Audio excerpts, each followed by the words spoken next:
All right. Good evening, good morning, good afternoon, whatever it is to you. Welcome back to Commence Your Career's monthly discussions on how to maximize your potential as you move from your college days and into your career.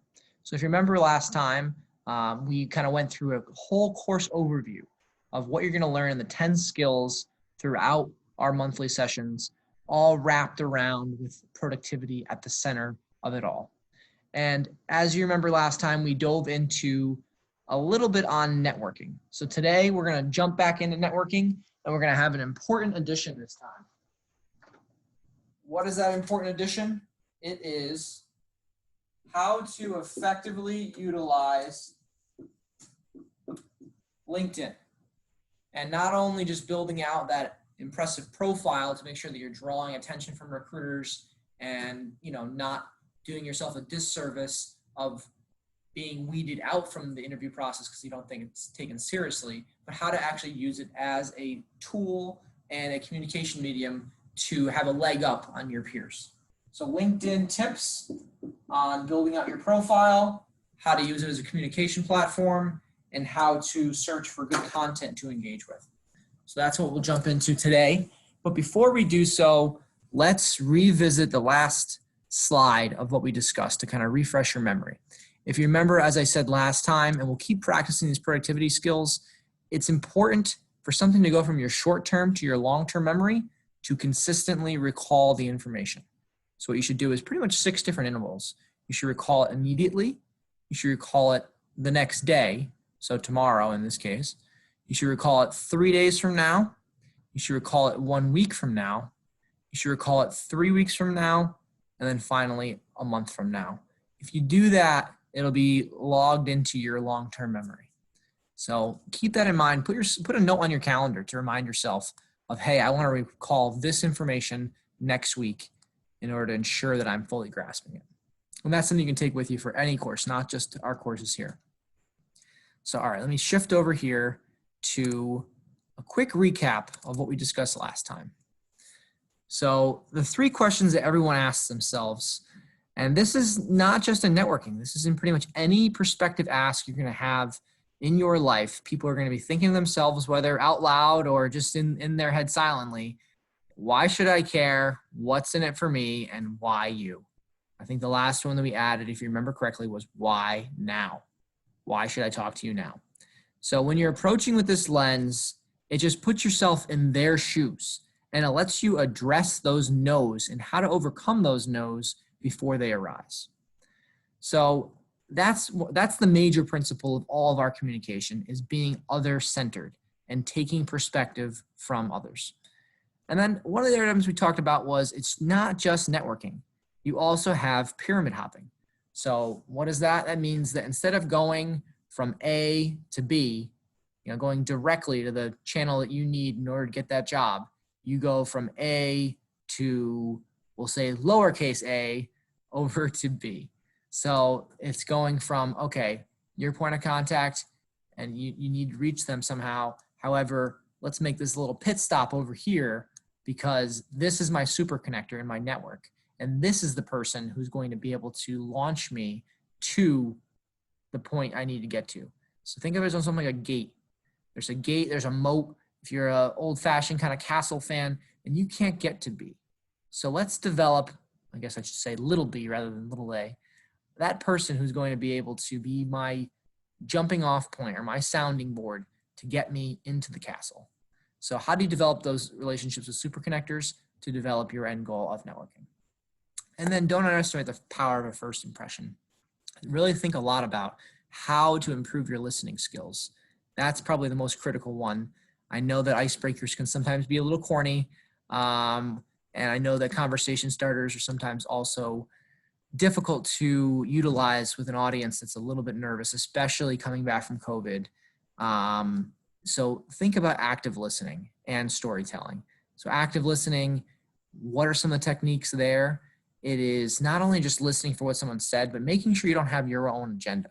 So rather than just pausing, this is what a lot of people do, is pausing until someone finishes speaking and then going on with what you were going to say. We all do this. It's really listening and being in the moment of what they are saying, listening to it, and then adding on to it, asking for clarification, maybe adding a story, use those sparingly about yourself, but really probing it further to learn more about them. So those are some of our tips we learned from last time. Should be a good memory for you there. But I guess one of those associations, in order to make sure it's ingrained in your mind, is the pyramid hopping. Think about little b, and little b being your jumping off point, or your little kind of shuttle, if you want to think about it that way, of getting to your end contact, your end goal, your castle. So getting over the moat and into the castle, or if we're thinking, I guess, about modern day times, you're kind of puddle jumper. That's a term that people use a lot for short flights, but your puddle jumper, to get to your final destination, you need to stop somewhere else first and use that connecting flight. So let's think about that for pyramid hopping. So now, next slide. Here we have the importance of leveraging LinkedIn. You know, I'm going to go to a full view so you can kind of see this a little bit easier. But as we jump into our content today, I'm going to walk through most of the text. I know it's text heavy, so we'll get a little more imagery in a second here. But so we're going to talk about complete profiles. We're going to have a lot of guidance, and we're going to show one example towards the end of today of what a complete profile looks like. And you can kind of see what I've done with my profile and what we can incorporate for you into yours. So complete profiles are key. I think we all notice this. Nobody likes to see a LinkedIn profile without a picture or without a job title.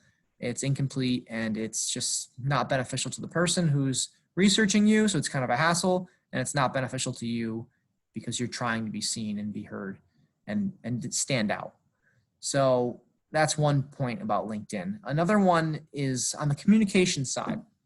What you want to do is think about very engaging and creative subject lines, because at the end of the day, we live in such a fast world that you only have a second, 2-3 seconds to be heard before someone transitions away from you. So what is that hook that people are going to say, let me take a look at what this person has to say. So think about what subject lines are going to drive your open rates. And you know, you can think outside the box, because you can put things like symbols in there, maybe plus and minus or equals.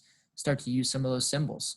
You can use RE. I use it for regarding, but a lot of times it shows up and people think responding to, so they already have a message with you. Try to personalize it, so put their name in there if you can. But just think about what's going to be engaged them in that particular instance. Balancing push-pull.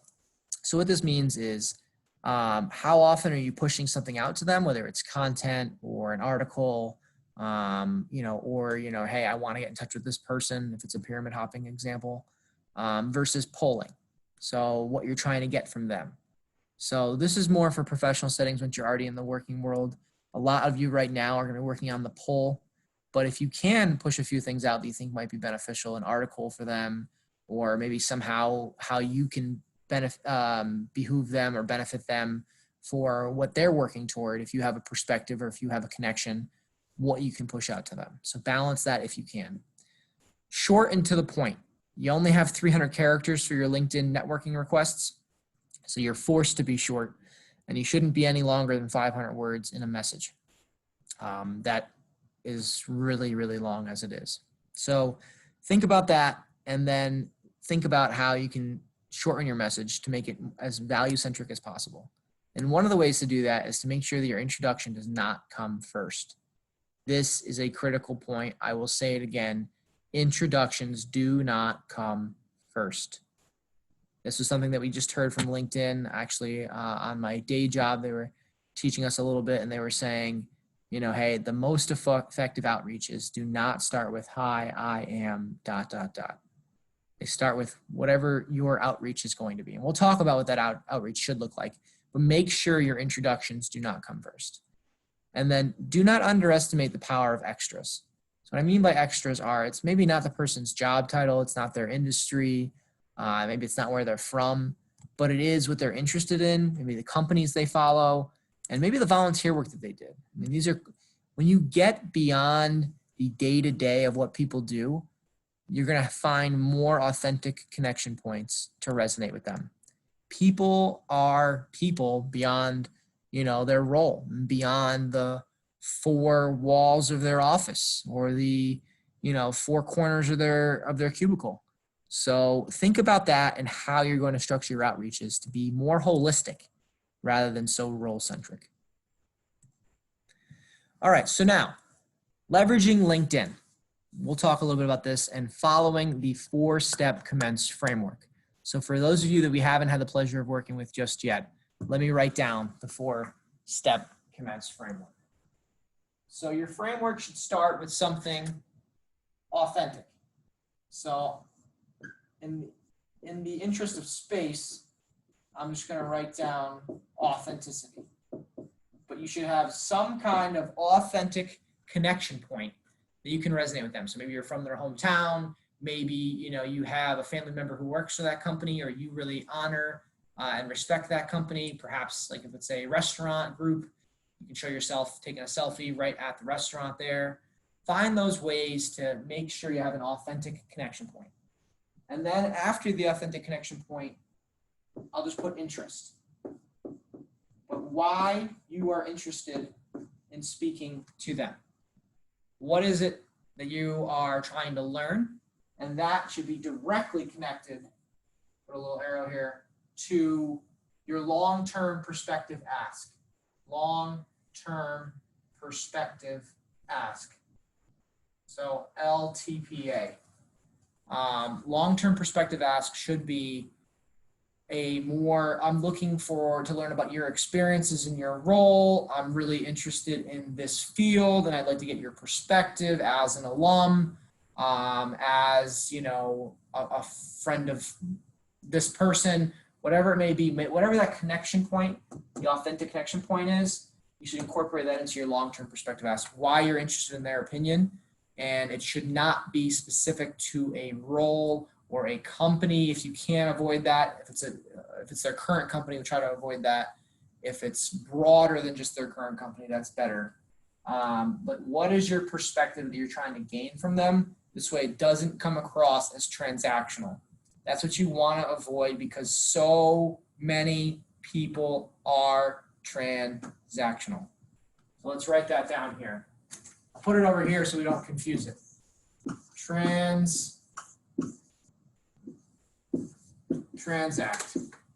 We do not want to transact. We're looking to build a long-term relationship here. So we want to make sure we keep that in focus. So, all right, getting back here, authentic connection point. Why you're interested in speaking to them, your long-term perspective ask, those two should be really closely connected. And then finally, what can you reciprocate?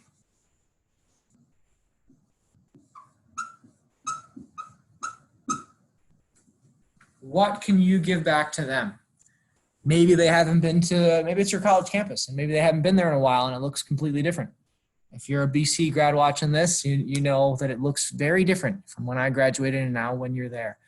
So, it is, you can offer that. Maybe you can offer some help on their social media. If you're a social media expert, maybe it's just the perspective of a Gen Z. Maybe they're not, they're trying to reach them. Maybe they're in marketing.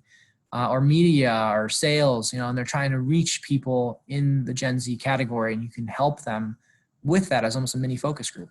So think about that and how you're going to approach them. So we already covered a few of these. You're not asking for jobs. You're asking for recommendations. You're asking for advice. You're looking to gain from their expertise.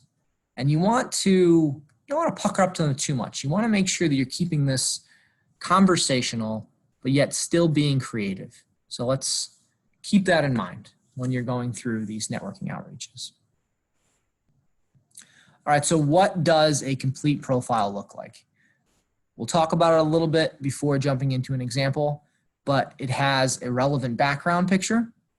It's going to have a professional, doesn't have to be over the top, white background. As you can see, mine is not, but it should be professional. So you should be pretty well kempt, as far as gentlemen, I suggest, at least a long sleeve button down, if not a jacket, if not a suit.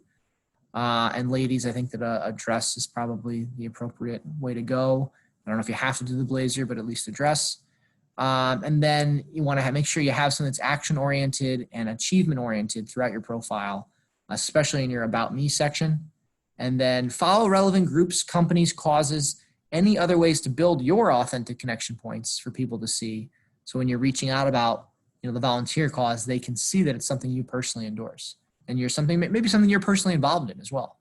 So keep that in mind when you are reaching out to people, that your profile should reflect what you're saying in your reach out. So I think we covered a lot of these. So I think what we're going to do now is to jump over. And I have a few stats here you see on networking and why it's important that you've already probably seen on the website. But we're going to just jump over to a little bit more on what a complete profile looks like. So as I transition, why don't you grab a drink of water, maybe work on your posture, sitting up straight, some of the different tools and techniques we talked about in order to maximize your learning and retention. And what we will do here is jump into my profile so I can show you a little bit more. Take a quick second there to grab a glass of water, and we'll resume.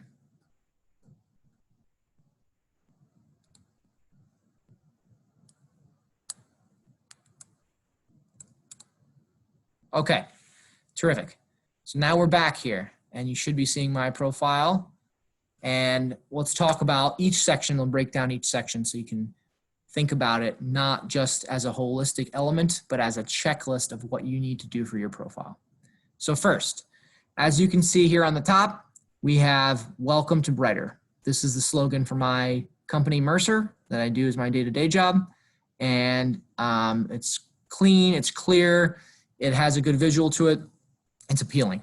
So now what I think for you, you might want to consider maybe maybe an industry kind of picture or joke, if it's not too overboard. I know I saw one person who was in finance, she put down, I love EBITDA, which is earnings before interest, taxes, depreciation, and amortization.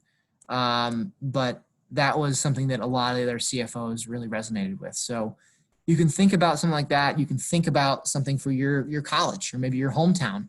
You can put a picture up there of something that really has value to you. Professionally or personally, but we should try to put something professionally there in that slot. The picture, it's clear enough. I'm in a suit and tie, so I think that that's a general good framework of what to put down if you're a man. Again, if you're a woman, I think a dress or a blazer could work as well. All right, so my title here, I put down my role and then I put down my industry. Both are not necessary, but I would suggest it. It's a good way to get picked up by recruiters if you're looking for new jobs, or if you're in the situation that you're looking to get more eyes on. So that's a good idea too. And then here I put a little description of what I do on a daily basis because some of these things are kind of hard to grasp in concept. So I am connecting, consolidating, and curating total rewards strategies and solutions. So that's 401k, benefits plans, retirement, investments, talent, consulting. It's the whole spectrum. I have a relatively short, and I should break this into 2 paragraphs. So there you go. Even I'm trying to make some changes and improvements here of who I am and what I live for when it comes to my day-to-day. My why. We have a lot of how and what people. They can tell you what they do and they can tell you how they do it. But they don't really tell you why they do it.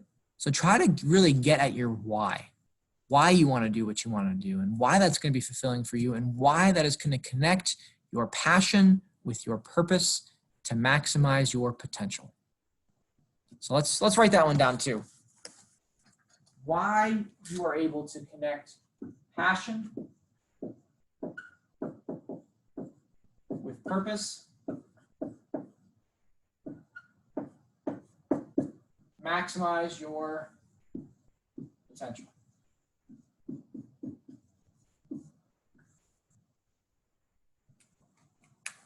You can do that, and you're in a great spot. All right, so now more here. I have a featured article about Mercer, the company I work for. You don't have to put it in a featured, but if you have the experience to or the expertise to, I would suggest it.